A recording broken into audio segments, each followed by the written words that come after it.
बौद्ध ग्रंथों के अनुसार अपने पिता अजातशत्रु की हत्या करने के पश्चात उदयभद्र मगध की सत्ता पर आसीन हुआ। जैन ग्रंथों की माने तो उदयभद्र अपने पिता का हत्यारा नहीं था, अपितु वह एक आदर्श बालक था जो कि अपने पिता की मृत्यु से अत्यंत ही दुखी था। उदयभद्र ही पुराणों का उडाइन है, और यदि हम उडाइन के काल की बात करते हैं तो हम देखते हैं कि उस समय के ग्रंथ हमें कुछ स्पष्ट जानकारी इस काल के बारे में नहीं देते। कुछ बौद्ध ग्रंथों में हमें थोड़ी सूचना तो अवश्य मिलती है, लेकिन यह सूचना उडाइन के अंत को लेकर है। हमें इन ग्रंथ में बताया जाता है कि उडाइन के पश्चात इस राजवंश के 3 और राजा हुए, और उडाइन समेत इन 3 राजाओं की हत्या उन्हीं के पुत्रों ने करी। इन हत्याओं से तंग आकर मगध की जनता ने बिंबिसार के राजवंश को मगध की राजगद्दी से बलपूर्वक हटा दिया। मेरे अनुसार इस जन विद्रोह के पीछे एक और मुख्य कारण था, वह था अवंती महाजनपद का बढ़ता प्रभाव। बार बार हो रहे राजाओं की हत्या के कारण मगध में अस्थिरता व्याप्त थी और वह आंतरिक रूप से निर्बल हो चुका था। इस परिस्थिति का लाभ उठाया अवंती महाजनपद ने, और देखते ही देखते अवंती ने वत्स महाजनपद पर अपना अधिकार स्थापित कर लिया। अवंती की इस सीमा विस्तार का परिणाम यह हुआ कि अब उसकी पूर्वी सीमा मगध से जा लगी। मगध के लिए यह एक बहुत बड़ी चुनौती थी, और दोनों राज्य यह जानते थे कि अब युद्ध का समय निकट आ रहा है। ऐसी स्थिति में मगध के लिए यह आवश्यक था सुनिश्चित करना कि उसकी बागडोर एक ऐसे हाथों में हो जो अवंती द्वारा दी गई इस चुनौती का सामना करने में सक्षम हो। इसी को देखते हुए मगध की जनता और मगध के मंत्रियों ने वहां के राजा को बलपूर्वक हटा दिया। बिंबिसार के राजवंश को हटाने के बाद मगध के मंत्रियों ने शिशुनाग को मगध का अगला राजा नियुक्त करने का निर्णय कर लिया। शिशुनाग इस समय काशी का राज्यपाल था और वह एक अमात्य भी था। अमात्य शब्द का प्रयोग इस समय उच्च पदाधिकारियों के लिए किया जाता था। अमात्य होने के कारण शिशुनाग को प्रशासनिक कार्यों का अनुभव था, और यही एक मुख्य कारण था कि क्यों उसे मगध का नया राजा नियुक्त किया गया। मगध का राज्यभार संभालने के कुछ दिनों पश्चात शिशुनाग यह निर्णय लेते हैं कि मगध की दूसरी राजधानी वैशाली होगी। इस निर्णय के पीछे शिशुनाग की युद्ध कौशल में निपुण बुद्धि थी।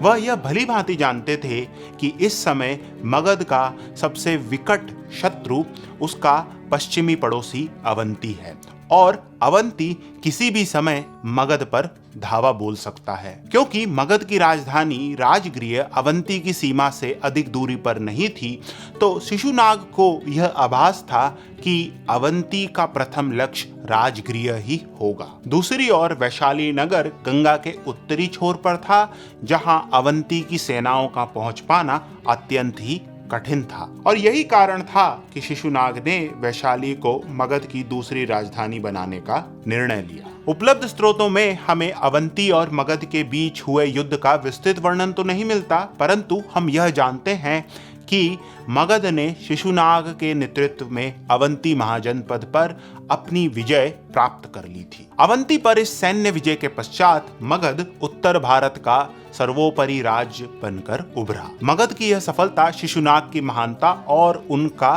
कुशल नेतृत्व दर्शाता है।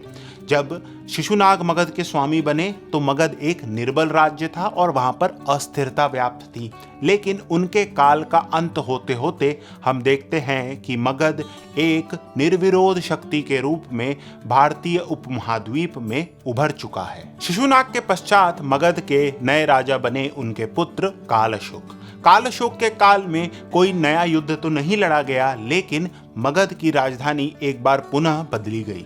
कालशोक ने मगध की नई राजधानी पाटलिपुत्र को चुना। कालशोक के शासन में ही दूसरी बौद्ध परिषद वैशाली में पूर्ण हुई। कालशोक मगध पर बहुत अधिक समय तक शासन नहीं कर सके।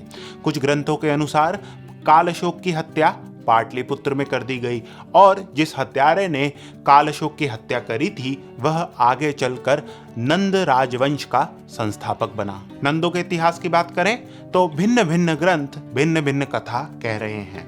पुराण, जैन ग्रंथ और बौद्ध ग्रंथ में हमें नंदों का वर्णन मिलता है, लेकिन इन स्रोतों के मत में समानता नहीं है। यदि हम पुराणों की माने तो मगध पर शासन करने वाले पहले नंद राजा का नाम था महापद्मनंद। वहीं बौद्ध ग्रंथ हमको बताते हैं कि इस राजा का नाम था उग्रसेन। लेकिन हम देखते हैं कि कुछ विषयों पर यह सारे स्रोत एक मत हैं। जैसे कि सारे स्रोतों में यह बताया गया है कि कुल नंद राजाओं की संख्या थी 9, और हमको यह भी बताया जाता है कि इन नंद राजाओं का संबंध उच्च कुल से नहीं था। इन नंद राजाओं के काल में हम देखते हैं कि मगध की सीमाओं का सभी दिशाओं में विस्तार होता है। इन राजाओं ने न केवल पांचाल, शूरसेन, कुरु एवं मत्स्य को अपने अधीन कर लिया, लेकिन हम देखते हैं कि दक्षिणी महाजनपद अश्माक पर भी अपना अधिकार स्थापित करने में यह नंद राजा सफल रहे। ओडिशा में मिले एक शिलालेख से यह प्रतीत होता है कि नंदों ने कलिंग को भी अपने अधीन कर लिया था। एक के बाद एक राज्यों पर विजय पाते हुए नंद राजाओं ने मगध को अजेय बना दिया था और भारतवर्ष का पहला साम्राज्य स्थापित करने का गौरव भी इन्हीं नंद राजाओं को प्राप्त है। इसी कारण से पुराणों में नंदों को एकरात कहा गया है, अर्थात एकमात्र संप्रभुता स्थापित करने वाला। जब अलेक्जेंडर ने 327 ईसा पूर्व में भारत पर आक्रमण करा, उस समय मगध पर नंदों का ही शासन था। एक रोमन इतिहासकार कर्टियस हमको बताते हैं कि नंद साम्राज्य ब्यास नदी के पूर्व में स्थित है और इस साम्राज्य पर शासन करने वाले शासक का नाम है एग्रमीस।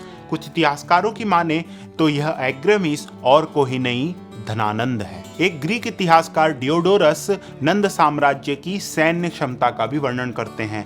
वह हमको बताते हैं कि एग्रमीस की सेना में 2 लाख पैदल सैनिक, 20,000 घुड़सवार, 2,000 रथ और 4,000 हाथी थे। इसी विशाल और शक्तिशाली साम्राज्य का आगे चलकर चंद्रगुप्त सर्वनाश करते हैं। इस वीडियो को आप यहाँ देख सकते हैं जब वह अपलोड होगी। यदि आपको यह वीडियो अच्छी लगी तो कृपया करके सब्सक्राइब करें। धन्यवाद।